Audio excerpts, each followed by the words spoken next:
объясню, что я делаю. Вот эта вещь, я точно уже не помню, как она называется. Давно она уже у меня. Она для работы с позвоночником. На нее ложишься спиной и прорабатываешь разные отделы спины. Можно вот так ложиться, можно вот так ложиться. И такой момент.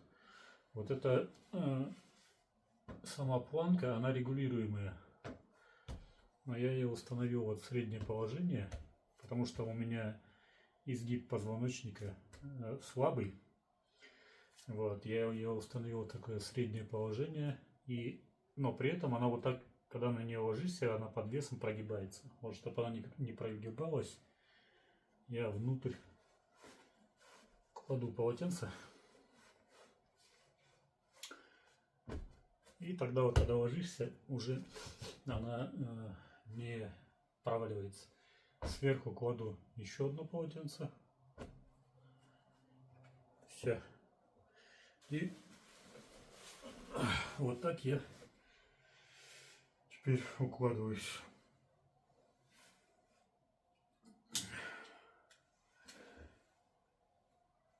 Так, чуть ниже. Вот сейчас в данном случае меня интересует именно грудной отдел позвоночника, потому что у меня там накопилось напряжение. Но грудной отдел это чуть-чуть ниже нижнего края лопаток. Вот. Все, я ложусь и лежу. Просто вытягиваю себе позвонки в обратную сторону. Это первая часть. И вторая часть, о чем я хотел сказать, это то, что я сейчас слушаю одну блогерку, правильно, Ира,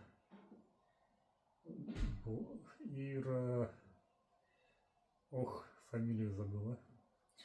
Она живет какой-то то ли в Швейцарии, то ли в Швеции, уже сейчас точно не помню. Но она рассказывает про то, как вести блог на ютубе. А так как я сейчас целенаправленно этим занимаюсь, вот, и, кстати говоря, до вот этой съемки я ее лежал, слушал, и она как раз таки меня сподвигнула на то, чтобы я начал съемку. То есть я пошел, принес штатив и начал снимать. А говорила она в этом видео о том, что надо поменьше пафоса в своих съемках, поменьше прилизанности, а снимать прям лайфстайл. А так как мой канал, в названии моего канала есть слово лайф, то, соответственно, я целенаправленно к этому и готовился. То есть снимать не только про сеансы массажа, а в том числе и про мою жизнь, из чего она состоит. Вот она состоит в том числе из этого.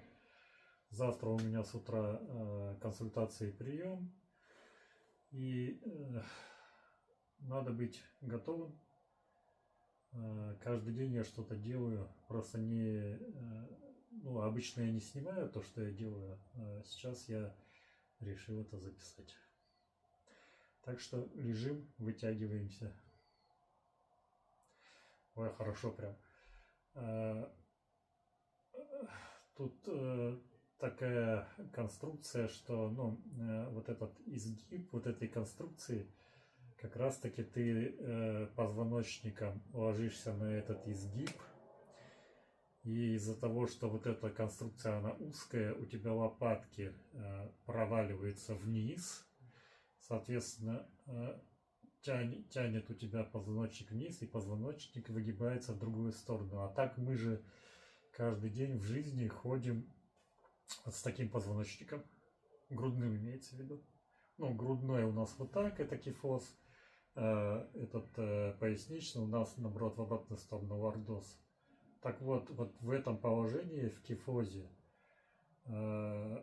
постоянно идет накопление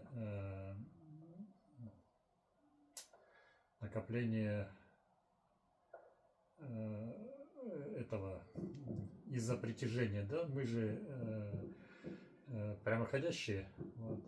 Поэтому на нас давит вот эта сила гравитации. И у нас позвонки постоянно подвергаются воздействию, накапливается вот эта вся тяжесть. А таким образом, из-за того, что я лежу своим грудным отделом на вот такой конструкции, да, я, конечно, не вот так лежу грудным отделом, а вот так, но вот эта конструкция, она позволяет так хоть чуть-чуть более-менее разгибаться и позвонкам растягиваться. Вот.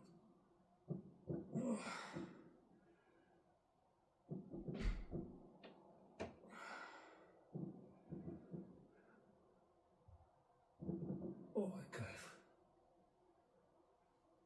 Кайф.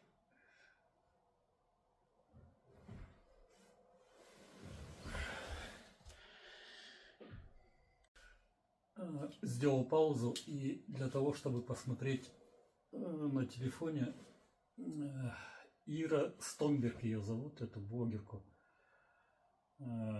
Забыл посмотреть, где она живет. Ну, где-то в европейской какой-то северной стране. То ли Швеция, то ли Швейцария. Вот. И еще что хотел сказать. Почему я это делаю на кровати? Потому что на кровати толстый матрас ортопедический.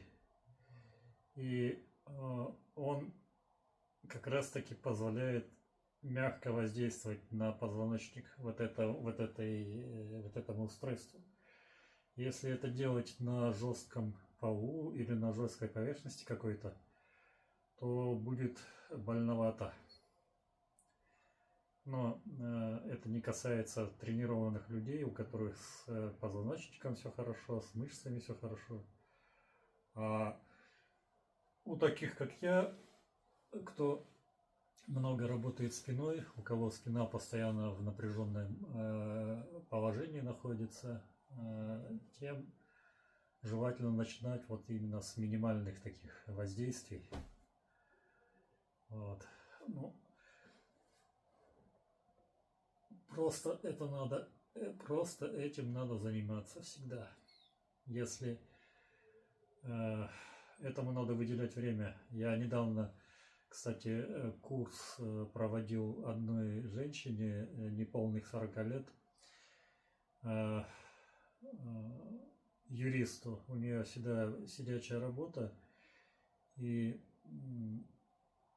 вот я с ней как раз таки на эту тему и разговаривал, сколько нужно времени тратить на себя. Я ей задал вопрос: как вы думаете, сколько времени? Она мне говорит: ну, наверное, час.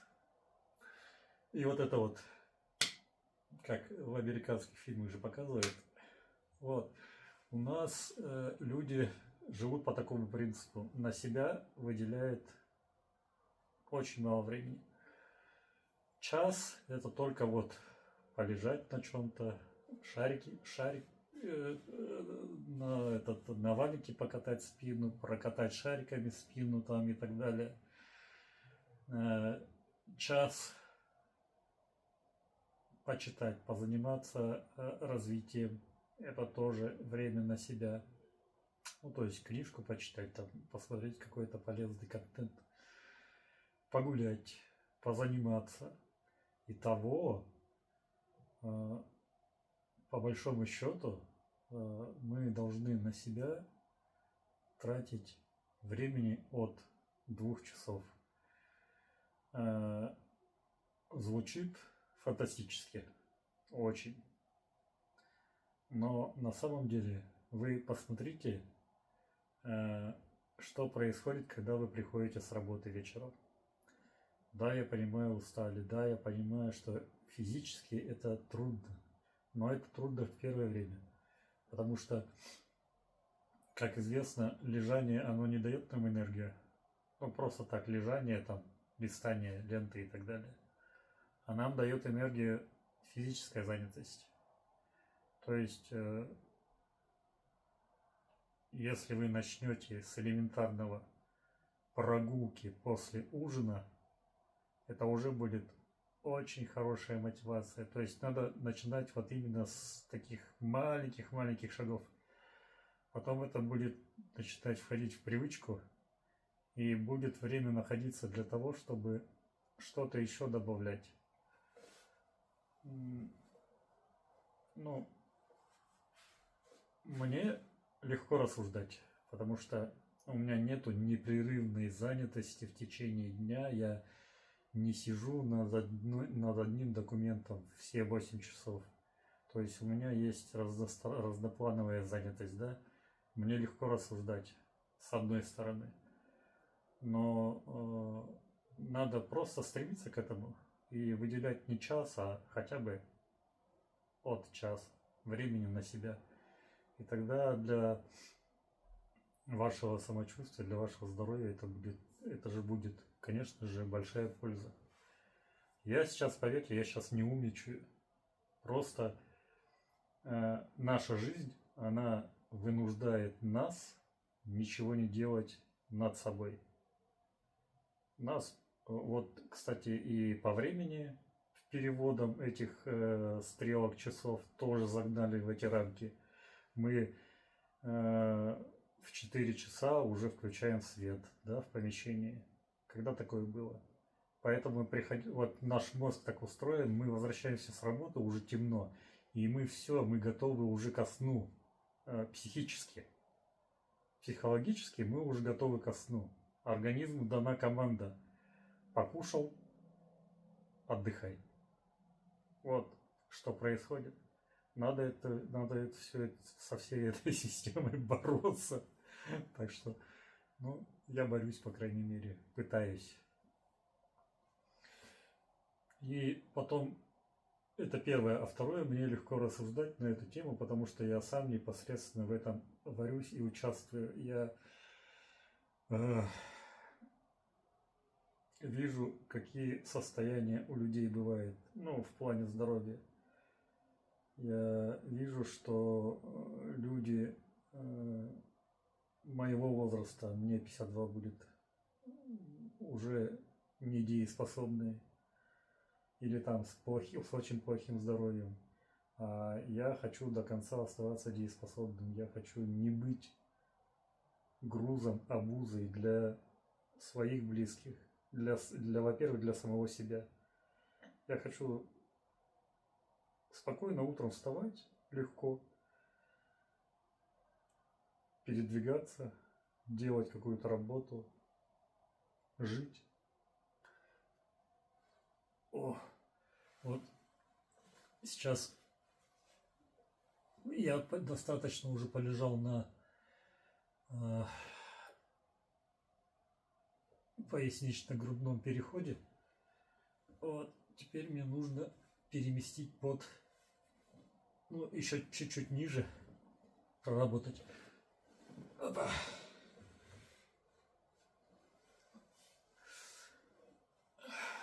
Вот так. Там у меня есть на пояснично-грудном переходе вот именно одно место. И когда я долго на нем лежу, вот так вот, это место начинает позвонки растягиваться. И потом, если резко встать, то возникнет приятно болевое ощущение. Оно приятное в том плане, что ты чувствуешь, что есть растяжение, а болевое в том плане, что тебе кажется, что сейчас в этом месте у тебя позвоночник сломается. Поэтому, это такой психологический момент. Поэтому вставать нужно всегда, либо вот когда ты долго полежал, у тебя же позвонки растянулись, и вот это положение, оно нетипичное для твоей психики. Организм же к этому не привык состоянию, он привык к тому, что у тебя позвонки все зажатые. Поэтому вставать нужно либо локтями аккуратно подниматься, в том числе шейный отдел, и под голову желательно, вот как я сейчас делаю прогиб, но сейчас прогиб не такой критический для шейных позвонков. Вообще шея не любит, когда мы запрокидываем голову назад. позвонки между собой сжимаются, там нервные окончания они комплимируются и так далее, корешки. Желательно вот подкладывать подушку чуть ниже. Просто она мне сейчас по высоте неудобна, я ее не подкладываю. Вот, и когда встаем, вставать на локотки, с локотков, шею, во-первых, аккуратно поднимать, потом локотки подбирать. А самый безопасный вариант — это сваливание на бок. Вот так на бок свалились потихонечку, либо на другой бочок, как удобно. Так.